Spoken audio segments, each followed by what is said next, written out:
कहा अब उसी प्रकार हिरण्यकश्यप को तू भी मांग रहा है, एक वरदान की जगह तूने कितने वरदान मांग लिए। हिरण्यकश्यप को सारे वरदान दे दिए। हिरण्यकश्यप को समझ गया अब तो वरदान मिल गए, अब कौन मुझे रोकेगा। हिरण्यकश्यप ने इंद्र को बुलाया कि चलो इंद्र आ जाओ, झाड़ू लगाओ। फिर इंद्र को बुलाने के बाद गरुड़ को बुलाया कि चलो गरुड़ जल्दी से पानी भर करके लाओ। बेचारे सभी देवी देवता परेशान, अरे हम भगवान हैं किसके नौकर। सभी देवी देवता जल्दी से भगवान के पास पहुंचे। तभी हनुमान जी की भी बारी आई। हनुमान जी ने कहा कि बताओ क्या करें। हिरण्यकश्यप ने कहा कि तुम एक काम करो, जितने भी राम जी के मंदिर सब बंद कर दो। हनुमान जी ने कहा कि ये कार्य कहोगे तो अगली बार तुम्हारे मुख से तुमको कहने की जरूरत नहीं पड़ेगी। अगली बार सीधा ऊपर से अपने परिवार को देखोगे, इसलिए भला इसी में होगा कि अच्छे कार्य, अगर वरदान मिला है तो अच्छे कार्य करो, अन्यथा गलत कार्य करोगे तो हमारा मुक्का होगा और तुम्हारा मुंह होगा। हिरण्यकश्यप को क्रोध आया। हिरण्यकश्यप को बोला कि रुक जा, अभी तुझे बताता हूँ। हनुमान जी ने चीटी उंगली से जो धक्का मारा, हिरण्यकश्यप को दूर जाकर के गिर गया। हनुमान जी महाराज वहां से चले गए। अब इधर भगवान के पास जब सभी लोग गए तो भगवान ने कहा जब इसका पाप का घड़ा पूरा भर जाएगा, जब मैं स्वयं आकर के इसका उद्धार करूंगा। उसने अपने बेटे को प्रहलाद को विद्या अध्ययन करने के लिए भेजा। प्रहलाद गए। कुछ दिनों बाद उनके पिता उनसे मिलने के लिए आए, परंतु जिससे प्रहलाद से मिले तो प्रहलाद ने कहा कि पिताजी आप आ गए। बोले नहीं, अभी तो हम नहीं आए, अभी हम घर पे ही हैं। प्रहलाद जी महाराज थोड़ी देर हंसे। हंसी खेल में तुरंत उनके पिता ने प्रश्न कर दिया कि प्रहलाद तुमने क्या सीखा।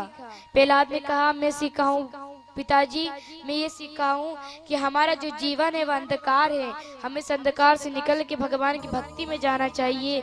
वही उजेला मिलेगा, वही हमें सूरज मिलेगा, वही हमें हमारे जीवन का कल्याण होगा। जैसी ये बात सुनी तुरंत गुरुजी को बुलाया। कहा क्यों भैया, इसे किस चीज का अध्ययन करा रहे हो। अगली बार इसी गलती हुई तो मैं तुम्हें नहीं छोड़ूंगा। गुरुदेव ने उसे डांटा। डांटने के बाद फिर पढ़ाया। 3 महीने के बाद प्रहलाद जी महाराज फिर अपने घर गए। जैसे अपने घर को लौटे, घर पे लौटने के बाद पिताजी ने कहा बेटा कुछ अच्छी बातें सुनाओ। तो प्रहलाद जी महाराज ने इशारा किया।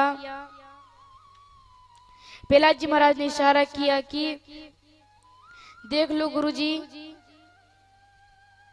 पहले आप कहते हो कि पिताजी को वैसी बात बताओ, पर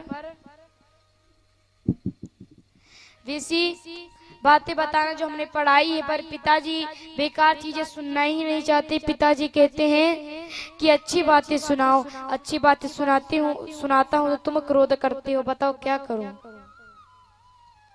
गुरुदेव ने कहा कि अच्छी बातें सुनाओ, जो जो हमने पढ़ाई है बाबा अच्छी बातें सुनाओ।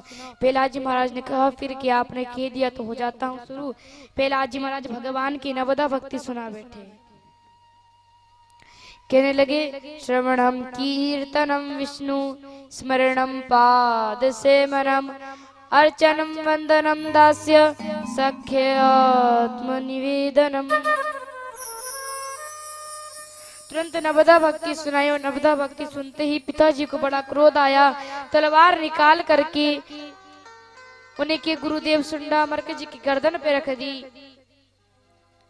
तुरंत क्षमा मांगी और कहने लगे अरे मुझे लगता है कि गर्व से ही सब कुछ सीखा आया है।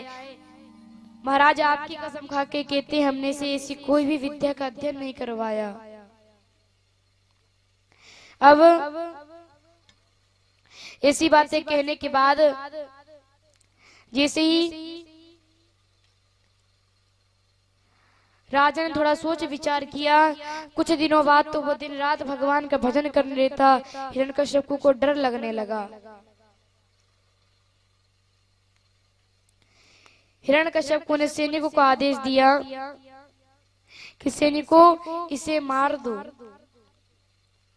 सैनिकों ने कहा बस इतनी सी बात। सैनिक उसे उठाए और उठा करके पर्वत से नीचे गिराने के लिए ले जाने लगे। और जैसे ही ले जाने लगे कि प्रहलाद जी महाराज ने कहा क्या तुम मुझे मार लोगे? सैनिक बोले अच्छा ऐसी बात है, देख अभी मारते हैं। तुरंत नीचे गिरा दिया। हाथ जोड़ करके भगवान से प्रार्थना गाई और प्रहलाद कहने लगे पकड़ लो हाथ बनवारी, नहीं तो डूब जाए